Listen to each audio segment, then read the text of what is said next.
এখন জিলহজ মাস চলে, তো জিলহজ মাসে তো শয়তানের উপর পাথর নিক্ষেপ করার কথা, কিন্তু ডিম কেন নিক্ষেপ করছে এটা সাধারণ মানুষ এখানকার বুঝবে। এই ধরনের লোকের গায়ে আমাদের ছাত্রদলে কেউ হাত নষ্ট করার মানসিকতা ছাত্রদলের কারণে 48 ঘন্টার মধ্যে ফাঁসি হইলে তো এটিএম আজহারের এখন মনে করেন যে সংসদে থাকার কথা ছিল না, তার তো কবরে থাকার কথা ছিল। 5ই আগস্টের পরে যেই ধরনের অশ্রাব্য ভাষায় কথা বলার রাজনীতি দেখেছি, শিষ্টাচার শেষ করে দেওয়ার, ধ্বংস করে দেওয়ার, পারস্পরিক শ্রদ্ধাবোধ ধ্বংস করে দেওয়ার এমন ঘটনা আমি হাসিনার সময় দেখি না। যে আমি নিজে খুনি হাসিনার নিয়ে অনেক সময় অনেক কথাবার্তা বলতাম, যে ফেরাউনের লেডি ভার্সন বলতাম, আপনার অনেকে সাক্ষী, ওনাকে নিয়ে অনেক ধরনের বিশেষণ দিয়ে কথা বলতাম, কিন্তু ছাত্রলীগের কোনো নেতাকর্মীকে দেখি না যে এরকম এসে মা বাপ তুলে গালি দিয়ে কথা বলতেছে। পলিটিক্যালি ফেস করার যে বিষয়টা, আজকে নাসিরউদ্দিন পাটোয়ারি প্রতিদিন আমাদের শিক্ষার্থীরা, আমাদের ছোট বোনরা, ভাইরা যদি টেলিভিশন সেটের সামনে যায়, তারা গালি ছাড়া, মানুষকে অসম্মানিত করা ছাড়া, এইগুলি শেখা ছাড়া আর কিছু নাসিরউদ্দিন পাটোয়ারিদের মধ্যে শেখে না। সুতরাং আমি মনে করি যদি সেইটি তারা পরিকল্পিতভাবে না করে থাকে, সংক্ষুব্ধ সাধারণ মানুষের তার উপর যে ক্ষোভ রয়েছে সেটির বহিঃপ্রকাশ ঘটেছে। এখন জিলহজ মাস চলে, তো জিলহজ মাসে তো শয়তানের উপর পাথর নিক্ষেপ করার কথা, কিন্তু ডিম কেন নিক্ষেপ করছে এটা সাধারণ মানুষ এখানকার বুঝবে। তারা ডিম নিক্ষেপ করেছে, সেটি আমি মনে করি সাধারণ মানুষের মাধ্যমে হয়েছে।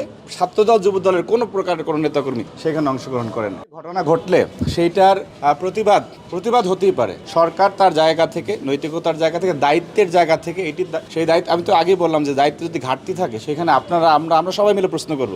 কিন্তু যদি আপনার উদ্দেশ্যই থাকে যে একটি বাজে পরিস্থিতি তৈরি করে, সেটি কিন্তু আপনার কার্যক্রমের মাধ্যমে প্রতিফলিত হয় যে উদ্দেশ্য এরকমের। সুতরাং সেটি তাদের আচরণে প্রকাশিত হচ্ছে।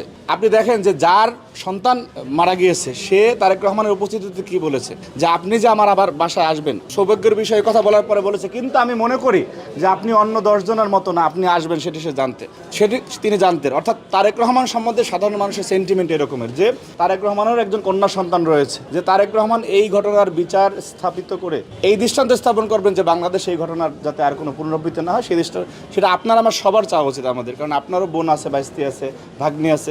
সুতরাং এইটি নিয়ে রাজনৈতিক প্রতিবাদ হতেই পারে, প্রতিবাদ থাকবে, কিন্তু সেই প্রতিবাদটা যাতে মনে না হয় যে না, বাংলাদেশে একটি তারা পরিস্থিতি তৈরি করতেছে। এইখানে সবার সহযোগিতা অত্যন্ত জরুরি। আমাদের আইনগুলি যদি সেই অনেক আগের আইন হয়ে থাকে, সেটি সংশোধনের জন্য তো, যেটি মাননীয় স্বরাষ্ট্রমন্ত্রী বলেছেন, সময় লাগবে। তো এনসিপি জামাত চায় যে আপনার অতি দ্রুততার সাথে ফাঁসি দিয়ে যাক, তারা নিজের একটা সংবাদ সম্মেলন করে বলুক সাথে ফাঁসি দিয়ে দিতে হবে, এরকম বলুক আইন ছাড়া। তো ওই রকম 48 ঘন্টার মধ্যে ফাঁসি হলে তো এটিএম আজহারের এখন মনে করেন যে সংসদে থাকার কথা ছিল না, তার তো কবরে থাকার কথা ছিল।